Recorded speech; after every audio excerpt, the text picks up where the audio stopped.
Projector बड़े मजे का है।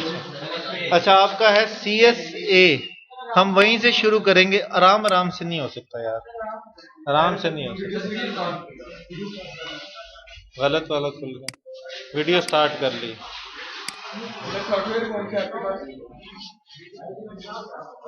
फ्रंट समथिंग है।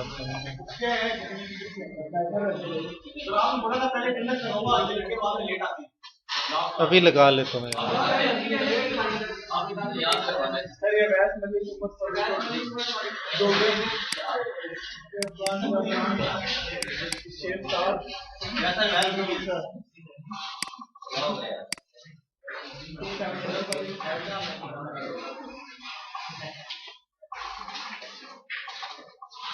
फिर आप लोगों के लिए जो बनाया था वो कहाँ गया? एक सर हमारा BSc सेक्टर भी नहीं।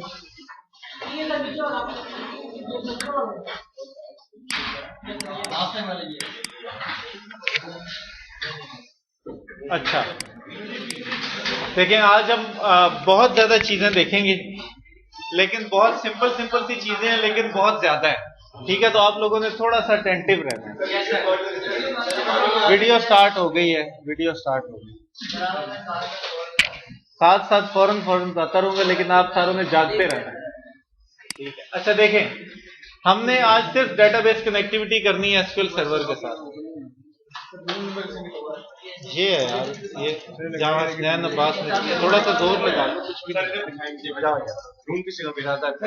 सेकंड रूम है, दूसरे कॉरिडोर में सेकंड रूम है, सेकंड लास्ट रूम। अच्छा सेकंड लास्ट। अच्छा हमने देखें, हमने आज डेटाबेस कनेक्टिविटी करनी है एसक्यूएल सर्वर के साथ। एसक्यूएल सर्वर बहुत सिंपल सा है। अगर मैं आपको उसके अंदर डेटाबेस, शायद मैंने आपको लास्ट क्लास में थोड़ा सा बताया भी था कि उसमें डेटाबेस कैसे क्रिएट करते हैं। राइट क्लिक करेंगे, न्यू डेटाबेस, बताया था कोई बात नहीं। आपको 2 राइट क्लिक करना मैं अभी सिखा देता हूं, ठीक है। लेकिन जब तक वो चलता है, हमने हमेशा अपनी डेटाबेस के एक्सेस के लिए हम एक अलग लेयर बनाते हैं। ठीक है, तो मैंने राइट क्लिक किया सॉल्यूशन के ऊपर, new project, class library. Class library इसलिए कि इसके अंदर हमारे पास कोई भी टेम्पलेटिंग सच नहीं होती है, वो जस्ट हमें जो मिनिमम रिक्वायरमेंट्स होती हैं एक प्रोजेक्ट की, वो उसके अंदर हमें डाल के दे देता है। हमने इस प्रोजेक्ट की कोई यूआई नहीं है, कोई कुछ नहीं है, इसका काम सिर्फ डेटाबेस एक्सेस है। तो हम सिर्फ डेटाबेस एक्सेस के इसके अंदर काम करेंगे। हमारा, हमने students DAL data access layer के नाम से एक प्रोजेक्ट बना रहा। आप देखेंगे आपके हमारे पास 2 आ गए, एक हमारी मेन फॉर्म एप्लीकेशन थी, एक हमारी डाटा एक्सेस लेयर आ गई है। इसको मैं डिलीट कर देता हूं क्लास को। हमारा प्रोजेक्ट बिल्कुल खाली पड़ा हुआ, इसके अंदर अभी हम चीजें ऐड करेंगे। जी, 2 चीजें एक दफा खुलती नहीं है।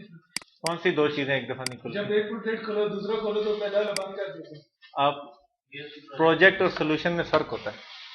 ये एक सोल्यूशन के अंदर 2 प्रोजेक्ट हैं।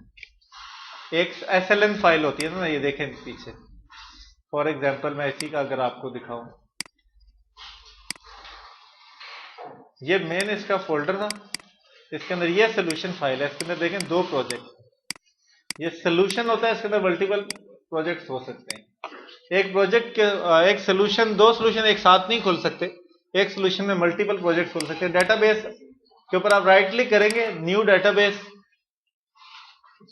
यहां पे आप नाम लिखेंगे और ओके दबा देंगे। मैंने स्टूडेंट्स लिख के ओके दबा दिया, ठीक है।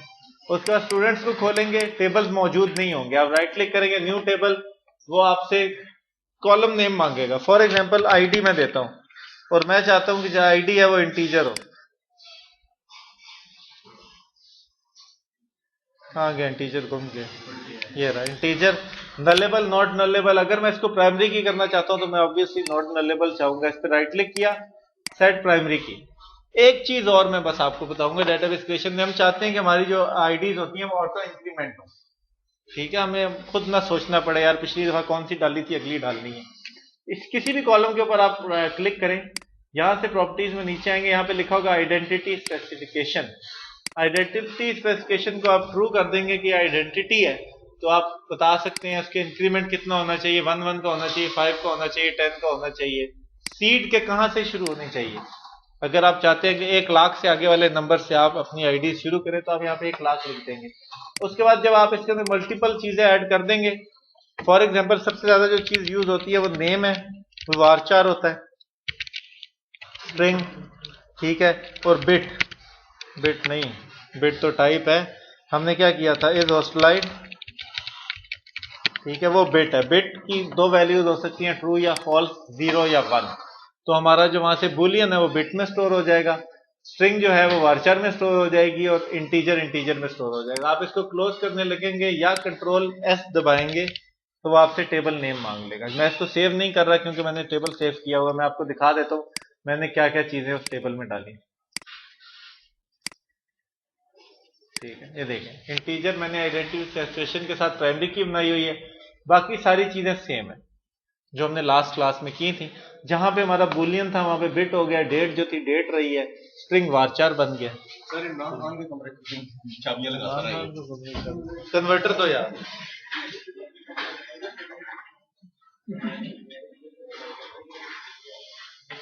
इमरान खान की तो भाई ताला लगा हुआ है, तो चाबी ये लगा ही नहीं। हाँ ये सर ये कोशिश करता है कि चिप के जब जाए खड़ा होते मजाक उड़ाते हैं यार, और नॉन सीरियस।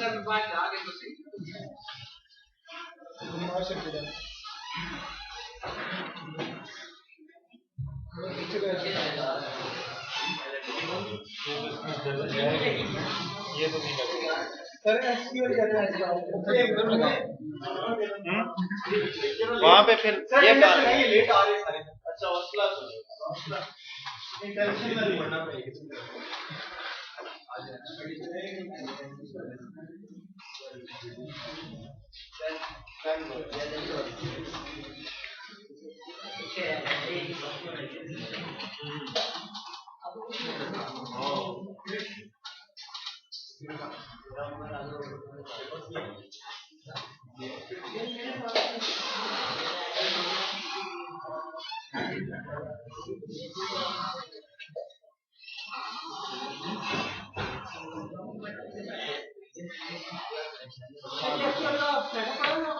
एसक्यूएल का सेटअप ड्रॉप बॉक्स पे पड़ा है, उसका भी लिंक मांग लेना। तो पहले से नहीं होता, किधर शो कर रहा है? कर रहा है तो बहुत अच्छी बात है, विंडोज के साथ नहीं आता। अच्छा बहुत अच्छी बात है, वापस आ जाओ। ठीक है, अपने साथ ये एक्सप्रेस वर्जन विजुअल स्टूडियो के कुछ वर्जन लेके आते हैं साथ, कोई परेशानी वाली बात नहीं। अच्छा हमने टेबल बना लिया, उसके बाद हमने अब इसको सिर्फ कनेक्ट करना है। ठीक है, वापस आ जाते हैं। यहां पे मैंने एक प्रोजेक्ट बना लिया था। ठीक है, सबसे पहले मुझे वो क्लास चाहिए जिसके साथ मैं अपने टेबल को मैप करूंगा। ठीक है, टेबल को हम स्टूडेंट्स हमने वहां ऊपर बनाई हुई थी, मैं उसी क्लास को यूज कर लूंगा। यहां पे मैं स्टूडेंट के नाम से बना रहा हूं। ठीक है,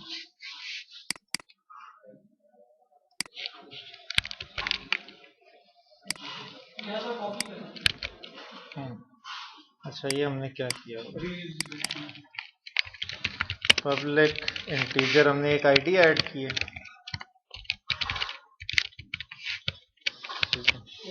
अच्छा हमने सिर्फ एक चेंज उसके अंदर यह है कि मैंने रजिस्ट्रेशन नंबर को दोबारा स्ट्रिंग कर दिया था कि एक्चुअली वो स्ट्रिंग ही हमने इंटीजर तो जस्ट अपनी वैलिडेशन चेक करने के लिए किया था। हमने स्टूडेंट की जी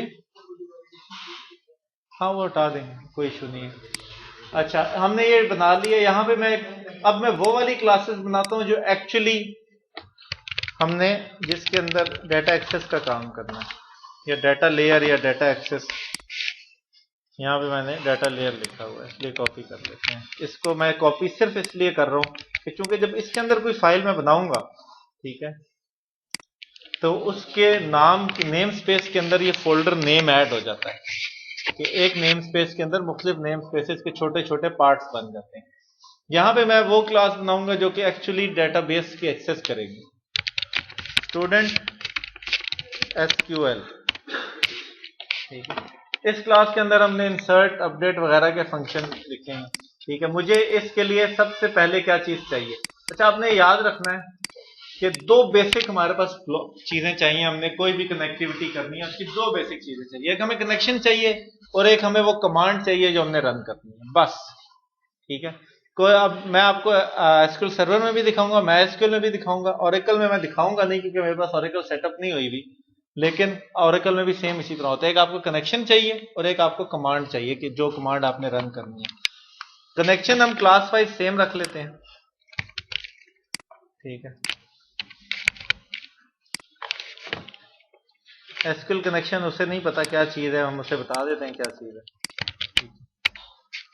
उसके बाद अब मैं कनेक्शन में आगे जाने से पहले आपको कनेक्शन स्ट्रिंग्स के बारे में बताना चाहता हूँ।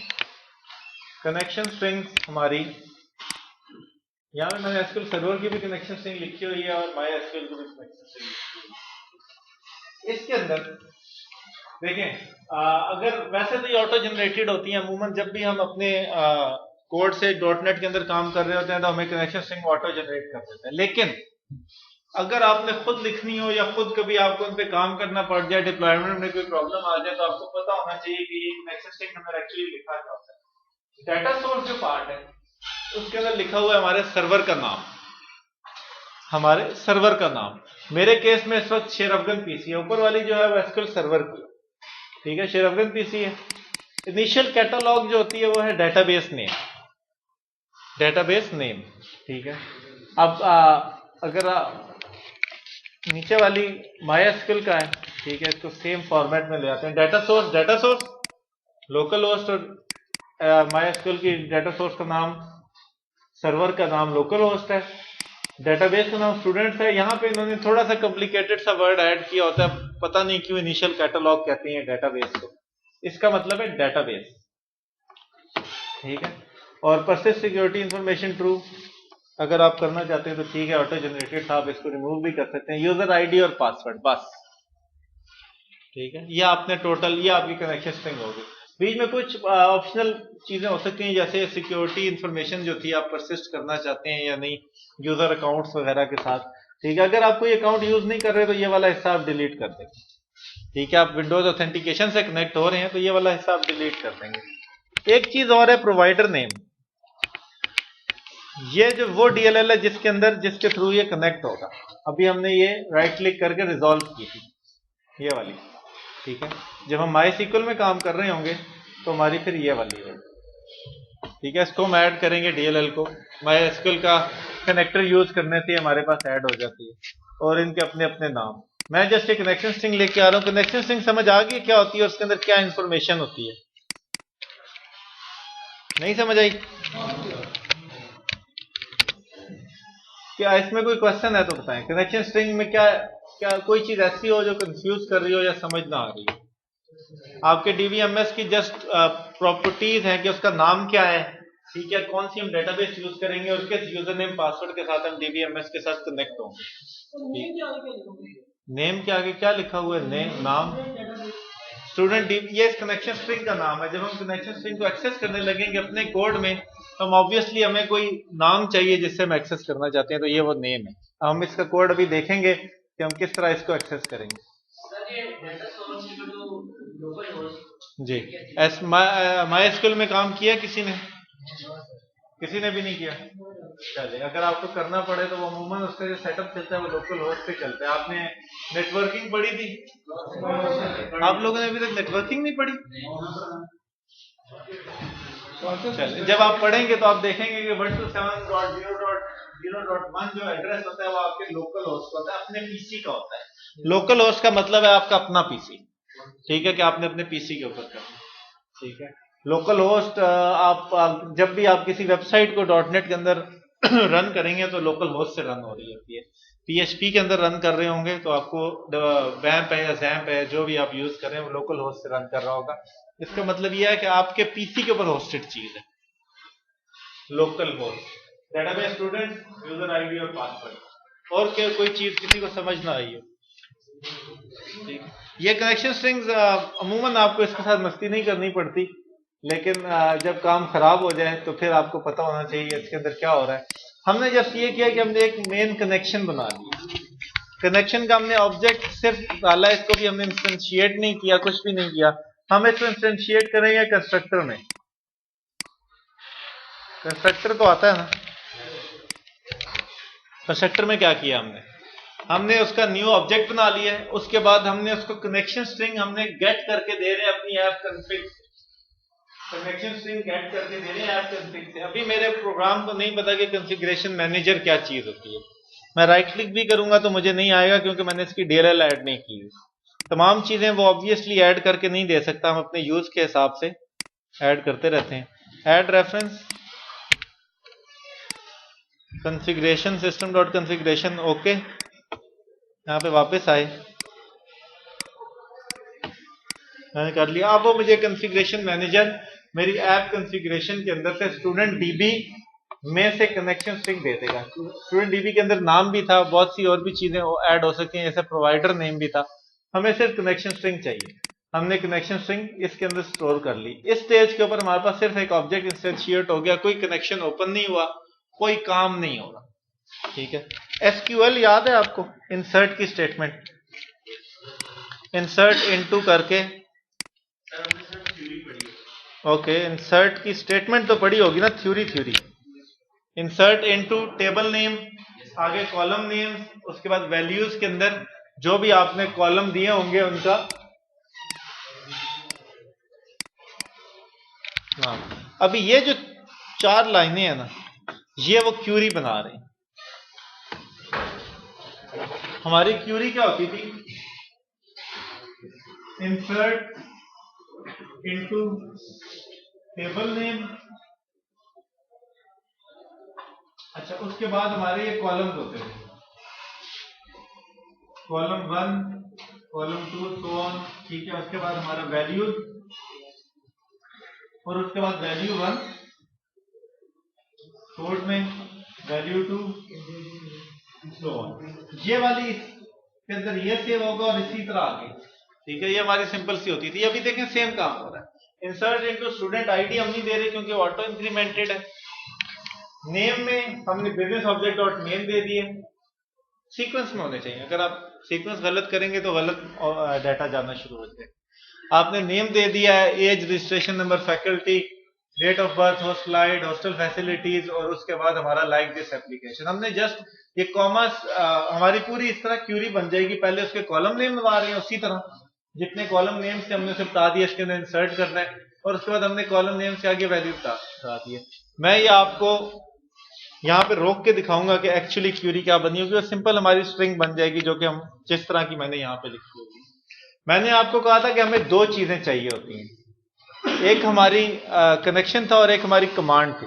हमने दूसरी चीज ये बनाई है, कमांड हमने बना ली है। कमांड को हमने कहा है कि हम ये कनेक्शन यूज करेंगे और कनेक्शन को ओपन कर लिया। लेकिन उससे पहले मैंने एक ये वाली लाइन लिखी हुई है, ये 2 लाइनें क्या करती हैं, कमांड को बताती हैं कि आपने क्या कमांड रन करनी है। कमांड टेक्स्ट क्या है, नाम से जैसा पता चल रहा है कमांड टेक्स्ट क्या है, इस कमांड के अंदर क्या एक्चुअल कमांड क्या जा रही है। हमने क्यूरी जो बनाई थी उसको दे दी है और हमने कमांड टाइप दी है टेक्स्ट। कमांड टाइप टेक्स्ट देने का मतलब ये है कि हम इसमें अंदर डायरेक्ट क्यूरी रन करना चाह रहे हैं। हम इसकी एक और ऑप्शन भी देखेंगे, वो होती है स्टोर प्रोसीजर। हम स्टोर प्रोसीजर्स को कैसे रन कर सकते हैं। ठीक है, हमारे पास 2 मेन फंक्शन होते हैं कमांड के, एक नॉन क्यूरी होता है, एग्जीक्यूट नॉन क्यूरी, और execute return. Execute non query हम यूज करते हैं जब हमने कोई इंसर्ट अपडेट स्टेटमेंट करनी होती है। इंसर्ट नॉन क्यूरी हमें रिटर्न करता है नंबर ऑफ रोज अफेक्टेड। आप इसके ऊपर होवर करेंगे, वो आपको बता देगा कि क्या चीज रिटर्न कर रहा है, ये काम क्या कर रहा है। Execute a transact SQL statement against the connection and returns the number of rose affected. Insert किया है तो अमूमन एक रो आपको आ रही होगी, अपडेट की आपने चलाई है तो जितनी रोज अपडेट की क्यूरी की वजह से अपडेट हुई हैं वो यहाँ पे आ जाएंगी। इसके रिटर्न में इंटीजर ये रिटर्न कर रहा है, और रिटर्न ट्रू। ये हमारा टोटल फंक्शन हो गया जो कि हमें इंसर्ट करके दे देंगे। याद रखना है 2 चीजें, हमें कनेक्शन चाहिए, कनेक्शन मिल गया, उसके बाद हमने उसे कमांड बना के देनी है कि आपने ये कमांड रन करना।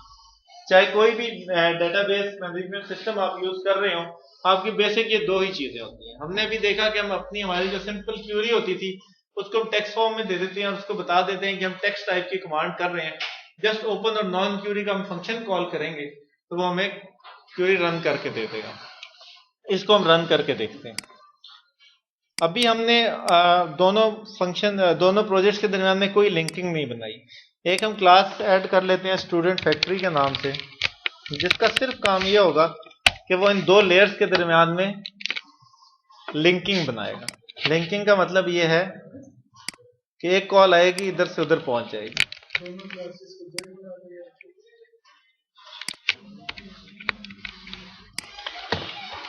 पब्लिक इसलिए कि दूसरी डीएल से यूज होगा। स्टूडेंट एसक्यूएल हमारी डाटा लेयर के अंदर है। आप देखें इसके अंदर सिर्फ उसको ऑब्जेक्ट बनाए, इसको हमने एक्चुअली कॉल करना है। कंस्ट्रक्टर कॉल होने पे ऑब्जेक्ट इनिशियलाइज हो जाता है। फिर अगर हम सिर्फ एक फंक्शन, इस फंक्शन में कुछ भी नहीं हो रहा, सिर्फ अगली कॉल चली जाएगी, इस पे कॉल आएगी, हम डायरेक्ट अपनी डाटा एक्सेस लेयर की जो डाटा लेयर की जो फंक्शनैलिटी है वो डायरेक्ट नहीं देते, हम बीच में एक क्लास और ऐड करते हैं, एक लेयर और ऐड करते हैं। वो किस लिए? देखें अभी हमारा आ रहा है जो काम सारा आ रहा है वो एक यूआई एप्लीकेशन से आ रहा है, तो हमने वहां पे उसकी वैलिडेशन कर ली, ठीक है। अगर कल को आपको किसी ऐसी एप्लीकेशन के साथ काम करना पड़े जिसमें आपकी इस लेवल पे जो कॉल आ रही है वो कोई थर्ड पार्टी से आ रही है, आपने एक फंक्शनैलिटी बना के दी हुई है कि कोई और बंदा आपकी फंक्शनैलिटी आपके किसके डाटाबेस के अंदर चीजें इंसर्ट कर सकता है, तो आप यहां पे उसकी वैलिडेशन कर सकते हैं। आप अपने इंसर्ट के फंक्शन के अंदर वैलिडेशन करते अच्छे तो नहीं लगते, उसका काम तो सिर्फ डाटाबेस में डालना है। तो आप यहाँ पे जो लिंकिंग वाला क्लास है, ठीक है, यहाँ पे आप उसकी वैलिडेशन कर सकते हैं। फिलहाल हमें वैलिडेशन दोबारा से करने की जरूरत नहीं है, क्योंकि हमने अपनी यूआई के अंदर कर लिया था, यूजर इंटरफेस में कर ली थी। जी अच्छा, रीजन हम यूज करते हैं, इसकी कोई फंक्शनैलिटी नहीं है। रीजन हम यूज करते हैं अपने कोड को स्ट्रक्चर करने के। मैं चाहता हूं कि भाई कंस्ट्रक्टर सारे इकट्ठे हो जाएं, पब्लिक वाले मेथड इकट्ठे हो जाएं, तो मैं जब इसके अंदर आऊं तो मुझे ढूंढना ना पड़े मेथड,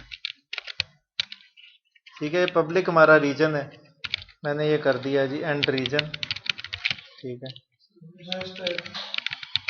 ठीक है। अब मैं जब इस फंक्शन, मैं अगर इसके अंदर आऊं तो क्लास के अंदर मुझे पूरी उसको स्क्रॉल ना करना पड़े, मैं जस्ट जाऊं अपनी रेलेवेंट रीजन के अंदर जाऊं और वहां से जाके फंक्शन पे।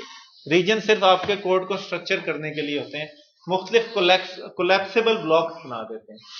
ये कोलैप्स हो सकता है, तो इसके अंदर आप इसको बंद कर दिया, अब मेरी क्लास बहुत छोटी सी होगी, चाहे इसके अंदर 1000 लाइन ऑफ कोड हो, मुझे 1000 लाइन ऑफ कोड को स्क्रॉल नहीं करना पड़ेगा अगर मैं इसके नीचे वाली किसी रीजन में जाना चाहता हूँ। खैर, हमने एक लिंकर क्लास बना लिया जो जिसका काम सिर्फ लिंकिंग करना है।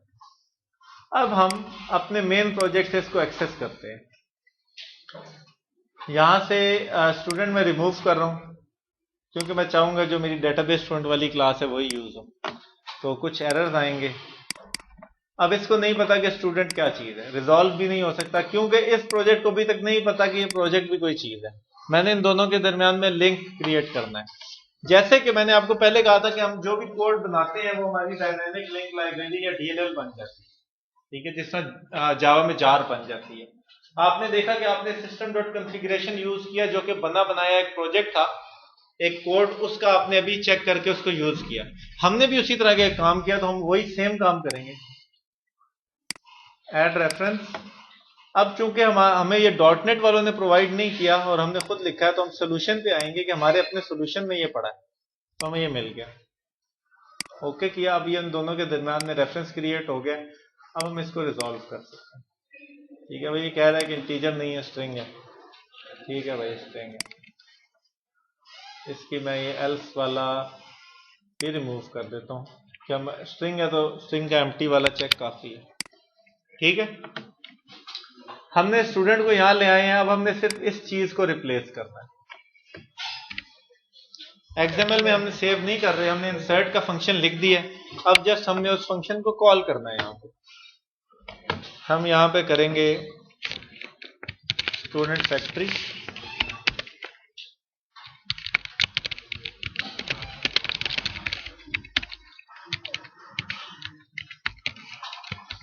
यहां पे इसको स्टूडेंट देना है, तो हमने इसको स्टूडेंट पास कर दिया। अब यहां पे आगे जाने से पहले मैं एक दफा आपको दिखा दूंगा कि डेटाबेस में पहले से क्या पड़ा हुआ है। यहां से अगर आप क्यूरी लिखने का दिल ना कर रहा हो तो आप इसको सिलेक्ट का वो दबा दें, तो आपको पहली स्टार्ट वाली सारी रोज सिलेक्ट करके दे देगा। अभी हमारे पास 5 रोज पड़ी है, ठीक है। अब मैं इसको चलाता हूं, सेम हमारा पुराना फंक्शन है, कोई भी नया नाम रख देते हैं ताकि हमें पता चले। अब ये चूंकि स्ट्रिंग है तो इसके अंदर हम कुछ स्ट्रिंग भी दे सकते हैं। फैकल्टी दे दी, फिर डेट चेंज करके देख ली, ठीक है। सेव सक्सेस, हमारे पास जो भी हमने इनपुट दी थी वो यहाँ पे आ गई, ठीक है। बहुत सिंपल है, आपको जरूरत से ज्यादा ही सिंपल है। और आप देखेंगे जब आपने MySQL में करना है तो इस कोड में और MySQL की कोड में सिर्फ माई का आपने SQL कनेक्शन बनाया है, उसमें आप MySQL कनेक्शन, MySQL कमांड बनाइए, MySQL कमांड बना देंगे और फंक्शन भी सेम रहेंगे। मैं आपको थोड़ा सा दिखा देता हूँ इस पे काम आगे ले जाने से पहले। देखें, ये MySQL में मैंने कहा गया इंसर्ट का फंक्शन, MySQL कमांड बना ली, MySQL कनेक्शन बना लिया, वही फंक्शन है। क्यूरी उसको दे दी, कनेक्शन उसको दे दिया और एग्जीक्यूट नॉन क्यूरी कॉल कर दिया, मेरा MySQL चल पड़ा। एग्जीक्यूट नॉन क्यूरी वाला मैं आपको दोबारा बता देता हूँ। अच्छा, कंकैटिनेशन भूल गए हैं शायद आप। हाँ जी, क्यूरी एक स्ट्रिंग वेरिएबल है ना, स्ट्रिंग में कंकैट कर रहे हैं। यहाँ पे हम रोक के देखते हैं क्या बना रहा है, ठीक है, टेंशन नहीं लेनी।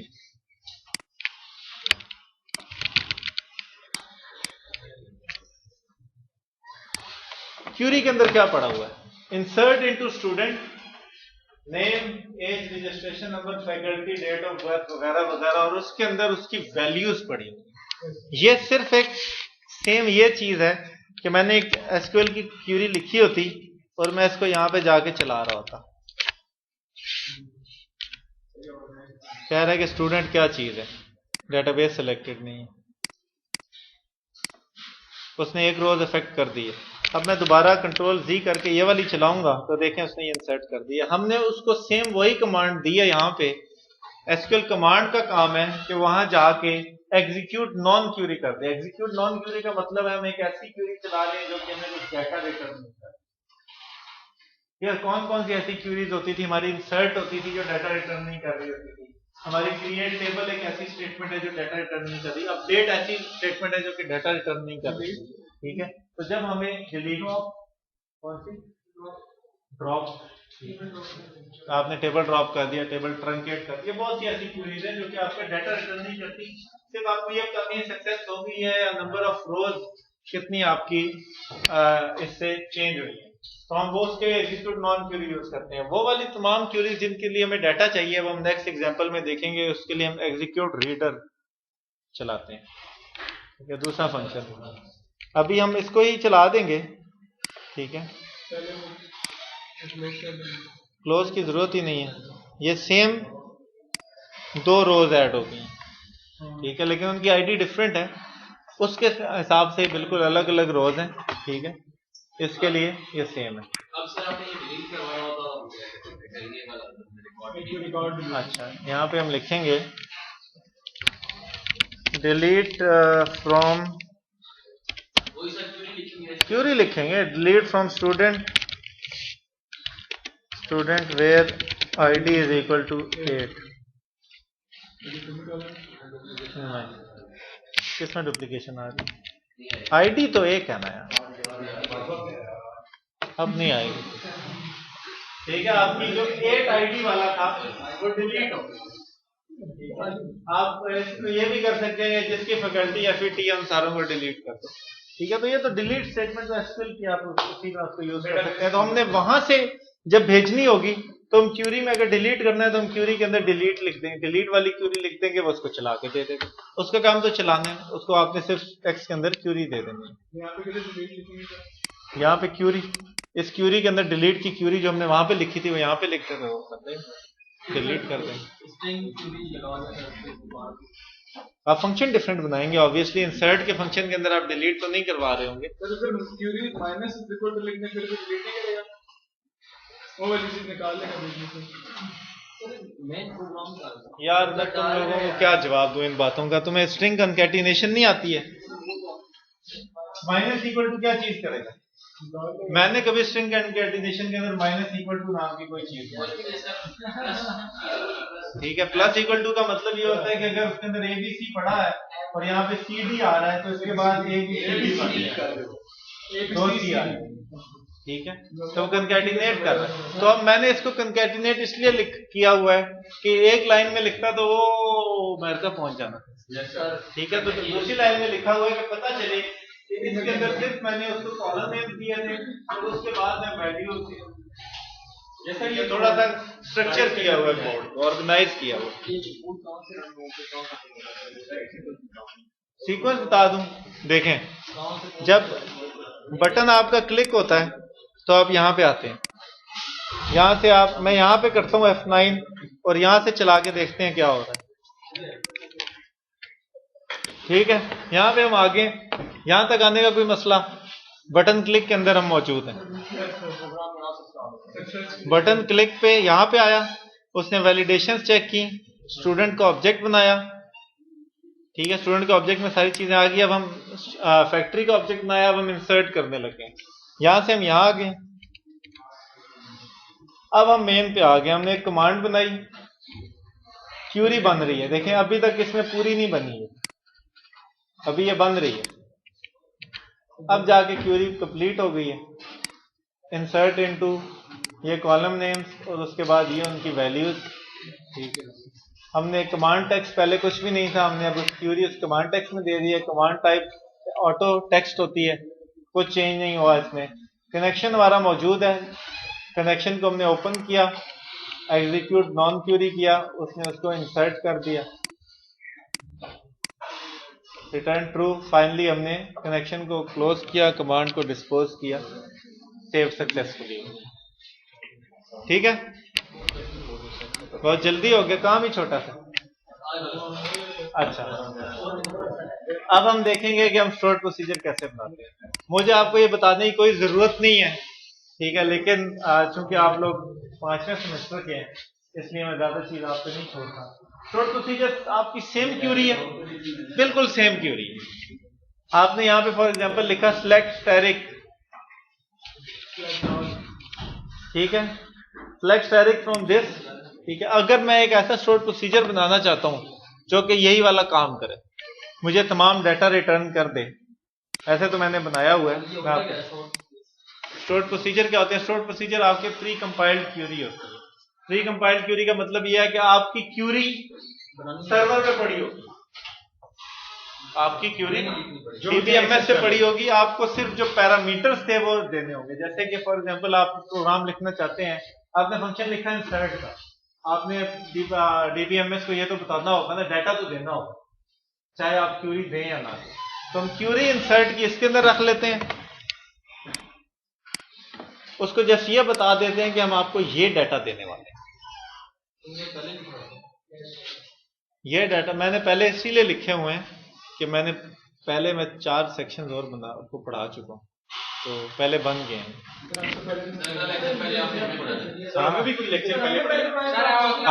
आप यूं करें कि आप मंडे को कर लें, मैं उनको भी स्टोर प्रोसीजर बना के दिखा रहा था, आपको भी स्टोर प्रोसीजर बना के दिखा रहा।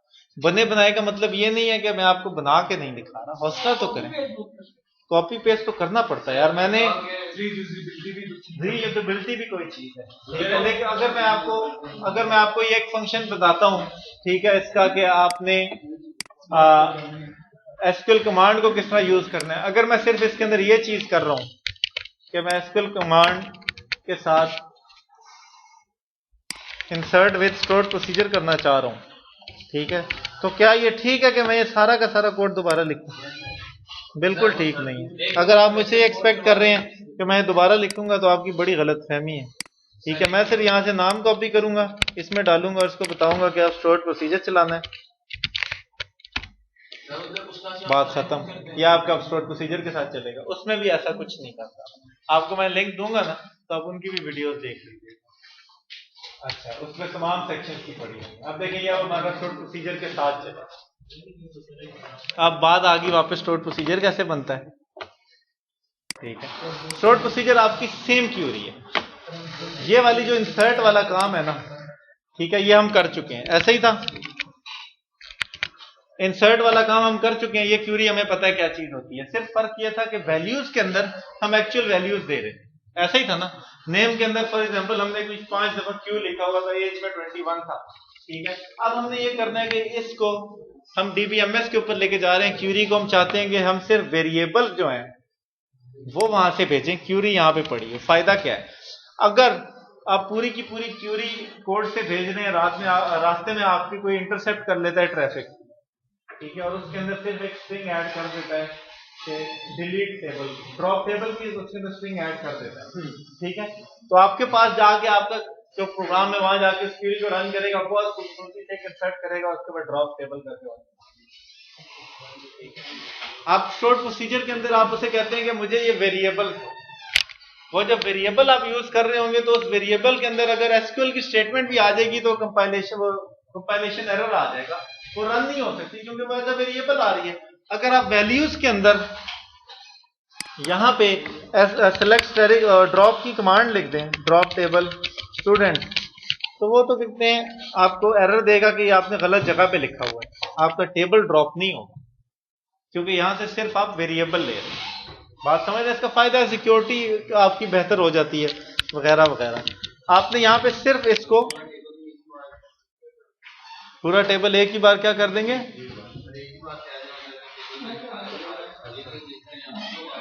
एक एक इसलिए लिख रहे हैं कि एसक्यूएल वालों का स्टैंडर्ड है कि आप पहले कॉलम बताते हैं, कॉलम के बाद आप ये बताते हैं कि आपने इसके अंदर वैल्यू क्या डालनी है। अब एसक्यूएल चेंज नहीं की जा सकती, डॉटनेट वालों का इतना बस नहीं चलता, ठीक है, वरना वो शायद ये भी कर देते कि इसको भी कोई आसान तरीका दे देते। लेकिन अब हमने क्या करना है, हमने क्या क्रिएट प्रोसीजर, प्रोसीजर के स्पेलिंग गलत है, क्रिएट प्रोसीजर, इसका हम कोई भी नाम रख सकते हैं। फॉर एग्जांपल हमने रख दिया जी इंसर्ट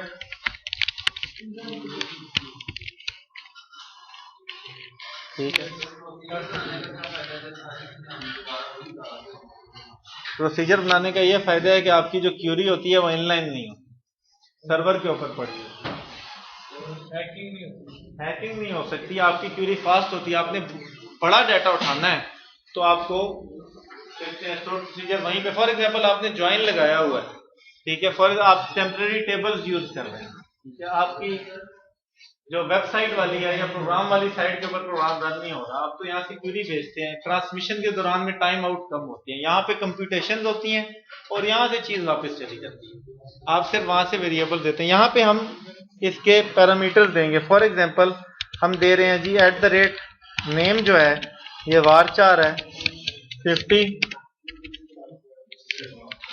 वही चीज है, सारे के सारे वेरिएबल हम यहाँ पे दोबारा डिक्लेयर कर देंगे, जो कि मैं दोबारा नहीं लिखूंगा। इस तरह सारे वेरिएबल्स यहाँ पे बता देते हैं। जिस तरह हमारा कोई भी फंक्शन होता था, ठीक है, जिस तरह हमारा कोई भी फंक्शन होता था उसके पैरामीटर होते थे, सेम इसी तरह इसके पैरामीटर। आपको असल में स्टोर प्रोसीजर यूज करने की इस कोर्स में जरूरत नहीं पड़ेगी, ठीक है, आपको स्टोर प्रोसीजर यूज करने की जरूरत नहीं, लेकिन ये आप जब प्रोफेशनल लाइफ में और कहीं पे एंटिटी फ्रेमवर्क आपको फेल कर देता है तो आपको स्टोर प्रोसीजर बनाने पड़ेंगे।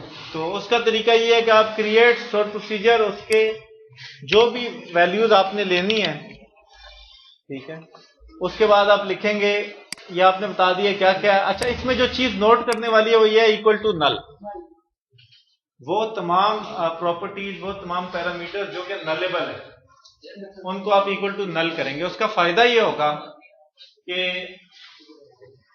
आप अगर इसको इक्वल टू नल नहीं करेंगे और वहां से नल भेजेंगे तो आपका स्टोर प्रोसीजर एक पैरामीटर एक्सपेक्ट कर रहा होगा, तो आपको एक्सेप्शन देगा कि यार मुझे हॉस्टल फैसिलिटीज भी प्रोवाइड करो, ठीक है। लेकिन हमारा प्रोग्राम ऐसा है कि हमारी हॉस्टल फैसिलिटीज नल हो सकती हैं, तो हमने इक्वल टू नल किया हुआ। सर इसके अंदर एक क्वेश्चन मार्क भी नहीं डाला और हम वेरिएबल कैरेक्टर भी यूज कर रहे हैं, सीधे सीधे कैरेक्टर भी नहीं यूज कर रहे। यार असल में प्रॉब्लम ये है कि मैं आप लोगों को एसक्यूएल यहाँ पे नहीं सिखा सकता। मैं नहीं वो वेरिएबल कैरेक्टर का पूछ रहा था। कौन से वेरिएबल का, जो आपने ऊपर लिखा है वेरिएबल कैरेक्टर कहाँ पे लिखा हुआ है भाई मेरे, ये एसक्यूएल है, यहाँ पे क्लासेस और इस तरह काम नहीं होता, ये स्ट्रक्चर्ड क्यूरी लैंग्वेज है। इसके अपना सिंटैक्स, इसमें आप सी शार्प में काम नहीं कर सकते फॉर एग्जाम्पल। सी शार्प में अगर हमने किसी चीज को ना लेबल करना तो हम वार चार्ट के आगे हम क्वेश्चन मार्क लगा देते हैं। हाँ जी, यहाँ पे क्योंकि ये एसक्यूएल है, इसका अपना सिंटैक्स। सर एक क्लास सॉलिड रीजन का आपने कितनी आज तक लैंग्वेजेस पढ़ी? और कोई नहीं पढ़ी? जावा भी पढ़े हैं ना? नहीं पढ़ी। अच्छा, जावा भी नहीं पढ़े आपने? सी पढ़ी थी। तो आप स्कैनएफ, एक मिनट, स्कैनएफ क्यों यूज करते? स्कैनएफ को हटा के आपने सीएन क्यों यूज करना चाहिए? क्यों स्कैनएफ क्यों छोड़ दिया? सॉलिड रीजन बताइए। वो चलता नहीं था सर, वहाँ पे नहीं चलता। कोशिश का होगा ना सर। आपका क्या ख्याल है? C++ में स्कैनएफ नहीं चलता? वैसे तुम्हारा जवाब इस उसके लिहाज से ठीक है, C++ में स्कैनएफ चलता है, लेकिन इस लिहाज से ठीक है कि यहाँ पे वो क्वेश्चन मार्क वाली चीज नहीं चलेगी। एसक्यूएल जो है वो सी शार्प के सिंटैक्स को क्यों फॉलो करेगी? वो तो अलग लैंग्वेज ही अलग है।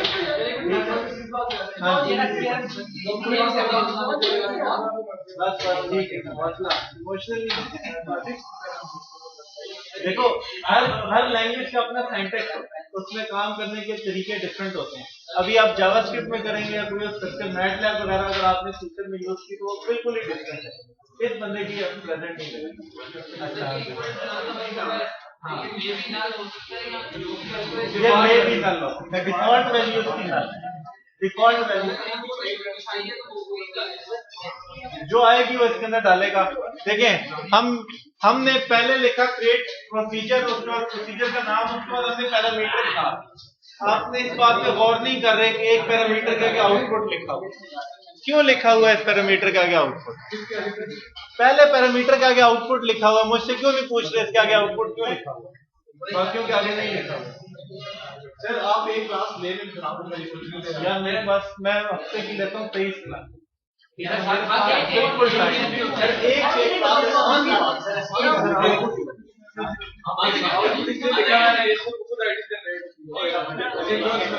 यार देखो, आप लोग न्यू कर लो कि थर्सडे को 6 बजे के करीब अगर आप फ्री हैं, इस थर्सडे को नहीं कि कल सारे जा रहे हैं मुहर्रम की वजह से, ठीक है, अगले थर्सडे को अगर आप 6 बजे के करीब फ्री हैं तो मैं आपको डेटाबेस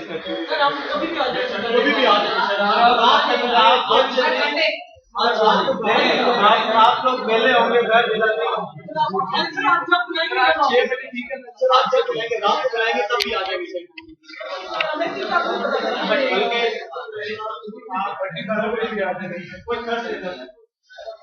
थर्सडे, नेक्स्ट थर्सडे, ये वाला नहीं, नेक्स्ट थर्सडे 4:30 पे अगर आप क्लास रखना चाहें सिर्फ एसक्यूएल सर्वर की और उसके अंदर जो एसक्यूएल चल रही है उसकी, तो मैं आपको उसमें पढ़ा, ठीक है। लेकिन अगर यहाँ पे मैं इसकी डीप में चला गया तो आपको डॉटनेट रह जानी है, जो कि ज्यादा जरूरी है। डॉटनेट शुरू हुई भी है। अच्छा, आपने वापस आ जाए, ठीक है। आपका सीआर जॉब कौन है यार आप लोगों का? ठीक है, आप अगर ये कोऑर्डिनेट आप लोगों का हो गया कि आपने क्लास लेनी है तो मुझे इन्फॉर्म कर दीजिए। अच्छा, आप लोगों ने इंसर्ट क्रिएट प्रोसीजर लिखा, अगर आप प्रोसीजर को चेंज कर रहे होंगे तो यहाँ पे अल्टर लिख देंगे। आउटपुट जो है ये एक्चुअली ये बता रहा है कि आपका ये वेरिएबल, इसके अंदर आपकी वैल्यू वापस जा सकती है। इसका हम फायदा क्या है इस आउटपुट रखने का? हम यहाँ पे जी देखें, हम क्रिएट प्रोसीजर के अंदर क्या कर सकते हैं यार? देखें, बातें नहीं करें, आपकी क्लास का टाइम वैसे खत्म हो गया और आपकी कनेक्टिविटी खत्म नहीं हुई, तो मैं थोड़ा सा स्पीड करेंगे। देखें, हमने चूंकि हम क्लास ले रहे हैं तो हम अज्यूम कर लेते हैं हमारा प्रोसीजर बना हुआ, ठीक है। इसके अंदर हम एक्सप्लेन कर देंगे प्रोसीजर कैसे बनता है, ठीक है। वापस आ जाएं, हमने एक फंक्शन बनाया इंसर्ट विद स्टोर्ड प्रोसीजर का, ठीक है। उसके अंदर हमने पुराने वाले से सिर्फ चेंजेस ये हैं कि क्यूरी की बजाय हमने सिर्फ उसका नाम लिख दिया। अगर आप देखें यहाँ पे ये पड़ा हुआ है, मैंने पहले से बना दिया था, ये सेम इसी तरह F5 दबाऊंगा तो ये भी बन जाएगा, ठीक है, ये भी बन गया, ठीक है। कोई इसमें साइंस नहीं है, सेम क्यूरी होती है, जस्ट आपको पैरामीटर ऐड करने होते हैं, लेकिन बिल्कुल समझेंगे। थर्सडे वाली क्लास में स्टोर्ड प्रोसीजर कैसे बनते हैं वो डिटेल से देखेंगे। ठीक है, हमारा स्टोर्ड प्रोसीजर पहले से बना हुआ है जिसको आप पैरामीटर देते हैं और वो इंसर्ट कर देता है। अभी हमने ये बहुत अच्छा काम किया हुआ है, लेकिन हमने इसको पैरामीटर्स नहीं दिए हुए। हम पैरामीटर किस तरह देंगे? हमारी जो एसक्यूएल कमांड है डॉट पैरामीटर्स डॉट ऐड, इसमें देखें वो मांग रहा है एसक्यूएल पैरामीटर। ठीक है, हमने क्या किया, न्यू एसक्यूएल पैरामीटर, उसका हम स्टोर्ड प्रोसीजर को हम उसका ऐसा कंस्ट्रक्टर यूज करते हैं जो पैरामीटर नेम लेता है। हमने इसको सबसे पहला जो पैरामीटर देना था वो था नेम, नहीं आईडी हाँ देना तो था, लेकिन उसमें चूंकि हमारी कोई वैल्यू इनपुट वेरिएबल नहीं था तो हमें उसमें इनपुट नहीं देनी। हमारा बिजनेस ऑब्जेक्ट जो है उसमें से हम नेम निकाल के दे देते हैं, हमारे वेरिएबल का नाम है। ये हम क्यों कर रहे हैं? देखिए स्टोर्ड प्रोसीजर एक फंक्शन की तरह है। प्रोसीजर एक फंक्शन को आप प्रोसीजर भी कहते हैं ना, तो उस फंक्शन को पैरामीटर प्रोवाइड करते हैं। तो इस तरह हम पैरामीटर क्या काम करेंगे? आप उसको क्यूरी नहीं दे रहे, आप उसको सिर्फ पैरामीटर दे रहे हैं। वो इन जगहों पे लाके नेम की वैल्यू रख देगा, यहाँ पे लाके नेम की वैल्यू रख देगा और क्यूरी को एग्जीक्यूट कर देगा। उसके पैरामीटर में एक और फंक्शन दे रहे हैं जिसके एक और पैरामीटर, ऐसा नहीं हो सकता, दो पैरामीटर एक ऑब्जेक्ट नहीं हो सकता। हर लैंग्वेज की अपनी लिमिटेशंस होती है। मैं यहां से सेम बाकी वाले यहां से ला रहा हूं। वैसे ऑब्जेक्ट आईडी उसको हमने चूंकि नलेबल नहीं किया तो ठीक कह रहे हैं, देना तो पड़ेगा। अगर हम उसके आगे इक्वल टू नल रख देते तो फिर हमें ना देना पड़ता। ये चीज मैं आपको बिल्कुल भी नहीं बताऊंगा क्योंकि आपने बहुत टाइम जाया कर दिया। ठीक है, थी एक बड़ी, हमने जो कंडीशनल स्टेटमेंट देखी थी उसका छोटा और खूबसूरत भाई। ये सर वो आपको पता है सर हमें वो क्वेश्चन मार्क और कॉलन, हाँ क्वेश्चन मार्क और कॉलन वाला पता है, ये वाला नहीं पता। बस फिर तो अच्छी बात है। अच्छा, हमने जो चूंकि वहां पे आउटपुट किया, हम अज्यूम कर रहे हैं कि हमारा स्टोर्ड प्रोसीजर हमारी आईडी की वैल्यू हमें बता देगा। आईडी की वैल्यू बताने का हमारा फायदा ये है कि हम जो इंसर्ट कर रहे हैं उसकी आईडी हमें रिटर्न होती है। तो आपने अमूमन देखा होगा सॉफ्टवेयर में आप कोई भी चीज ऐड करते हैं तो फौरन उसके बाद उसका एडिट पेज खुल जाता है। तो जब वो एडिट पेज खुल रहा होगा तो आपको क्या दोबारा से आप पहले क्यूरी करेंगे कि जो इंसर्ट हुआ था उसकी मुझे वो ला के दो, पहले आईडी लेंगे फिर उसका डाटा लेंगे। तो हम ऐसा कर लेते हैं कि हमें वो डायरेक्ट उसकी आईडी रिटर्न हो जाती है। उसके लिए हम स्कोप आइडेंटिटी का फंक्शन यूज करते हैं स्टोर्ड प्रोसीजर के अंदर। हम सिर्फ एंड में ये लिख देते हैं, ये जो आईडी थी इसके अंदर स्कोप आइडेंटिटी डाल दो। स्कोप आइडेंटिटी जो रिसेंटली आखिरी जो रो इंसर्ट हुई होती है उसकी आईडी रिटर्न कर देती है। अभी हम इसको लिंकर में डालते हैं।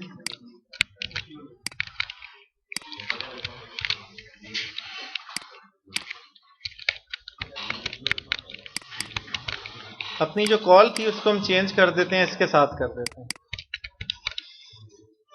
ठीक है, अब हम उसको चला के देखते हैं क्या ये सही कर रहा है या नहीं।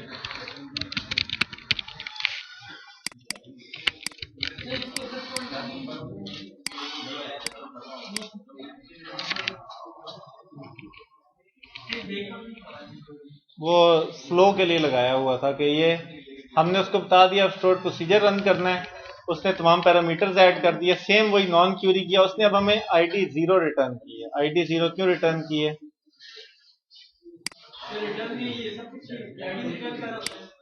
आईडी हाँ वो रिटर्न, अच्छा कहाँ गया सेलेक्ट वाला। अच्छा उसने विकास तो कर लिया है लेकिन हमें आईडी सही रिटर्न नहीं की। चलें उसको हम देख लेंगे क्यों रिटर्न नहीं की, जब हम तफसील से देखेंगे। वेरिएबल ये चलो अच्छा ठीक है, हमारा इंसर्ट हो गया। उसने हमें शायद इसलिए रिटर्न नहीं की कि हमने यहाँ पे इसको नहीं बताया कि ये पैरामीटर कौन सी टाइप का है। इसके अंदर बहुत से इसके कंस्ट्रक्टर्स होते हैं।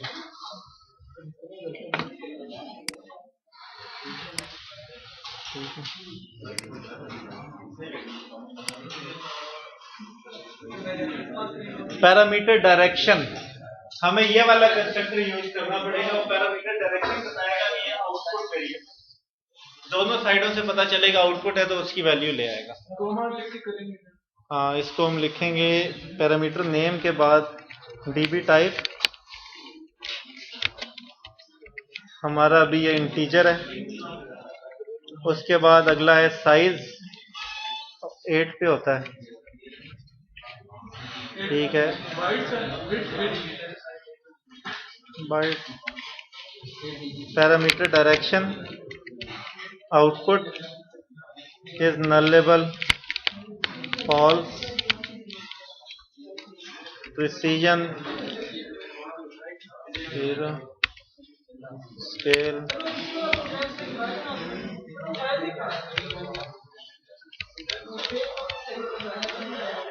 फाइल नहीं बना रहा था, ऐसा कैसे यार? अब तुम्हारे प्रोग्राम की मैं जिम्मेदारी नहीं ले सकता।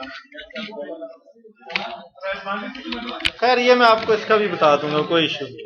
ये वैसे आपका कंप्लीट हो गया, ठीक है, लेकिन अभी इसमें नहीं पढ़ते हैं कि इसको क्या है, क्योंकि मैंने आप लोगों को एक्सप्लेन नहीं किया ये वाला फंक्शन, ठीक है। यहां तक हमने इंसर्ट वाला काम पूरा कर लिया, ठीक है। लेकिन हमारा जो रह गया है वो है सेलेक्ट करने वाला, ठीक है। सेलेक्ट करने वाला बहुत सिंपल है। सेलेक्ट ऑल का फंक्शन मैं दिखाता हूं आपको, बिल्कुल सेम उसी तरह है, सिवाय एक चेंज है इसके अंदर। चूंकि हम सेलेक्ट ऑल के फंक्शन में ऑब्वियसली कोई पैरामीटर नहीं देंगे, ठीक है, हमें कोई उससे वैल्यू देने की तो जरूरत नहीं है सेलेक्ट ऑल करने के लिए, ठीक है। तो हमने सिर्फ उसको ये बताया कि हम ये थ्रोट प्रोसीजर यूज कर रहे हैं, इसके अंदर लिखा हुआ है सिलेक्ट स्टैटिक फ्रॉम स्टूडेंट, ठीक है, कोई पैरामीटर नहीं है। अब हमें वो डाटा रीडर दे रहा है। डाटा रीडर हमारा लिंक लिस्ट की तरह होता है। लिंक लिस्ट याद है, हमारे पास एक हेड होता है, हम उसे जैसे जैसे रीड करते जाते हैं अगले अगले ऑब्जेक्ट पे जाते रहते हैं। मैंने यहाँ पे 2 फंक्शंस लिखे हुए हैं जो कि सिर्फ ये काम करते हैं कि डाटा रीडर से वैल्यूज लेके, क्या हुआ, कुछ समझ नहीं आ रहा, करेंगे समझ आ जाएगा। वीडियो भी साथ साथ बन रही है, देखें ये आपकी फाइलिंग की तरह की यूटिलिटी। एक्चुअली इसके ऊपर मैंने 2 क्लासेस करनी थी, लेकिन मुहर्रम आ गया। हम इसको आगे दोबारा से थोड़ा सा चला के देख लेंगे। ये वाला जो काम है ना, ये हमारे कोर्स का पार्ट नहीं है, ये हमारे कोर्स का पार्ट नहीं है। मैं आपको शॉर्ट प्रोसीजर चलाने इसलिए दिखा रहा हूँ कि कहीं आपको कभी शॉर्ट प्रोसीजर्स पे काम करना पड़े तो आप लोग बिल्कुल निल ना हो। ये यूज नहीं होता, बिल्कुल नहीं होता। विंडोज फॉर्म्स, असल में विंडोज फॉर्म्स हो या ASP.NET हो या WPF हो, डेटाबेस कनेक्टिविटी तो सेम है। C# का कोड डेटाबेस को कनेक्ट करने के लिए वो तो सेम हो यूज होगा। आप देखेंगे WPF आप जो यूज कर रहे हो तो उसके पीछे भी आप यही वाला कोड लिखेंगे तो आपका सेम यूज हो रहा हो, सेम काम कर रहा हो। घर जाके भी दिल नहीं करता तो यार इसका एक ही इलाज है, अगले साल होगा, अगले सेमेस्टर में ऑफर नहीं होगा, अगले साल इंशाल्लाह। पास की तो बात ही नहीं है, ये आपका ऐसा कोर्स नहीं है जिसके पास होने से आपको फायदा हो, ठीक है। सर आप इतने मुश्किल यार आप लोग अब पहले सेमेस्टर के स्टूडेंट नहीं है, अब हैं 5वें सेमेस्टर के स्टूडेंट, ठीक है। आपको अगर मैं ये कोड दे रहा हूं कि आपको एक फंक्शन है जो कि एक वाइल लूप लगा के एक ऑब्जेक्ट बना रहा है और उसकी लिस्ट बना रहा है, तो आप लोगों को खुद देख के समझ आ जाना चाहिए कि ये क्या हो रहा है। इसीलिए मैंने एक वीडियो बनाई होती है जिसमें क्लिक जो है ना उसके ऊपर वो हाईलाइट हो रहा होता है कि क्लिक कहां जा रहा है, इसलिए हाँ, वीडियो में पॉज का भी ऑप्शन होता है तो उसको इस्तेमाल करें। देखिए अभी मैं थोड़ा सा, हमें वहां से डाटा रीडर मिला है। डाटा रीडर हमारा लिंक लिस्ट की तरह है, उसके अंदर तमाम डाटा लिस्ट में मौजूद है, 1 बाय 1 हमने रीड करना है। मैंने अपने आप को इतना कभी नहीं देखा, हौसला करो।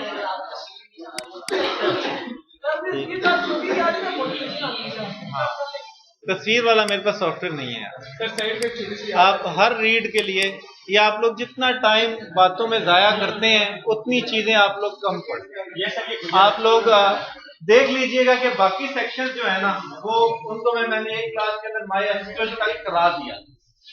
आप लोगों ने MySQL इस दफा पढ़ा भी नहीं है और ये वाला भी प्रॉपरली कंप्लीट नहीं हुआ, तो आप लोग जितनी मर्जी बातें करें मुझे तो कोई फर्क नहीं पड़ता। तो जितने मर्जी आप बीच में चुटकुले सुनाते रहेंगे मैं भी खुश होता रहूंगा, हंसता रहूंगा, मुझे बहुत मजा आता है, ठीक है। तो लेकिन आपका कोर्स बीच में से रह जाएगा। अब चूंकि आप लोगों ने बहुत टाइम जाया किया है तो आप लोग खुद देखेंगे कि रीडर में से डाटा कैसे निकल रहा है, ठीक है। मैं अपलोड कर दूंगा, जिसको चाहिए होगा वो मुझसे लिंक मांग ले, मैं इस ईमेल के ऊपर जो भी मुझे ईमेल करेगा मैं उसे रिप्लाई में लिंक दे दूंगा। ठीक है।